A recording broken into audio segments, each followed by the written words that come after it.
Nous passons une grande partie de notre vie à penser au passé, à regretter certaines erreurs, à revivre certaines douleurs, ou alors à nous inquiéter pour le futur.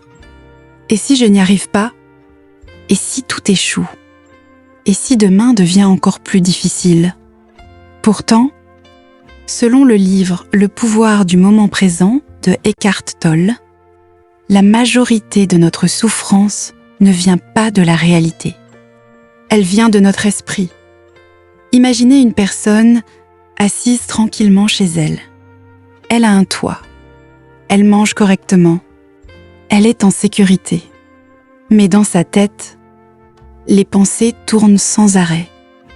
Les factures, les problèmes, les échecs passés, les peurs de demain. Et plus elle pense, plus elle souffre. Alors que dans l'instant présent, tout va bien. Le livre explique une idée très puissante. Le passé est déjà terminé. Le futur n'existe pas encore.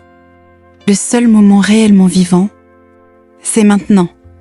Prenons un exemple simple.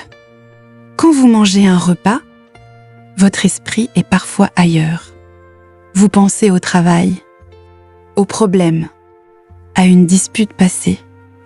Résultat, vous mangez sans vraiment vivre le moment. Mais lorsque vous êtes totalement présent, vous ressentez réellement le goût des aliments, le calme autour de vous, la vie telle qu'elle est. Selon l'auteur, nous ne sommes pas nos pensées, parce qu'une pensée vient, puis disparaît. Mais nous sommes celui qui observe ses pensées. Imaginez un ciel rempli de nuages. Les nuages représentent vos pensées, parfois sombres, parfois agités, parfois menaçants. Mais derrière ces nuages, le ciel reste toujours calme. Ce ciel, c'est votre conscience profonde. Le livre parle aussi de l'ego, cette petite voix intérieure qui veut toujours avoir raison, qui se compare aux autres, qui veut prouver quelque chose, qui cherche constamment l'approbation. Par exemple, une personne publie une photo sur les réseaux sociaux, puis passe toute la journée à vérifier combien de personnes ont aimé, qui a commenté, qui a ignoré la publication. Et si les réactions sont faibles, elle se sent triste. Pourquoi? Parce que son bonheur dépend du regard des autres. C'est exactement ce que le livre appelle le piège de l'ego. Le pouvoir du moment présent nous apprend alors à observer nos pensées sans les combattre. Au lieu de dire « je dois arrêter de penser », il faut simplement remarquer « je suis en train de penser ». Et dans cette prise de conscience, le calme commence à apparaître. Un autre enseignement important du livre, c'est l'acceptation. Accepter ne veut pas dire abandonner.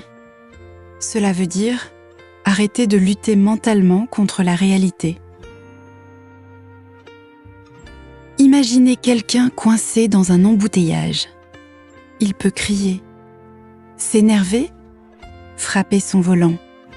Mais la circulation ne bougera pas plus vite. Par contre, s'il accepte la situation, son esprit devient plus calme et il souffre beaucoup moins intérieurement. Le livre nous rappelle aussi une vérité essentielle. La vie se déroule toujours maintenant. Jamais hier, jamais demain. Maintenant. Alors, au lieu de vivre constamment dans les regrets ou dans la peur du futur, prenez parfois quelques secondes pour respirer profondément.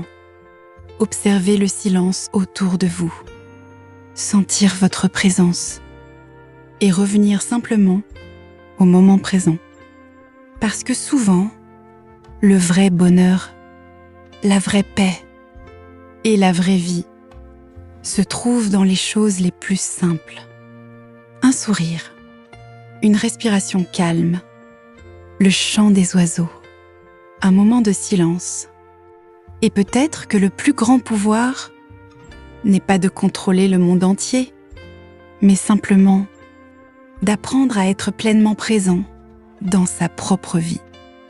Le pouvoir du moment présent n'est pas seulement un livre, c'est une manière de vivre, une invitation à retrouver la paix intérieure, ici, maintenant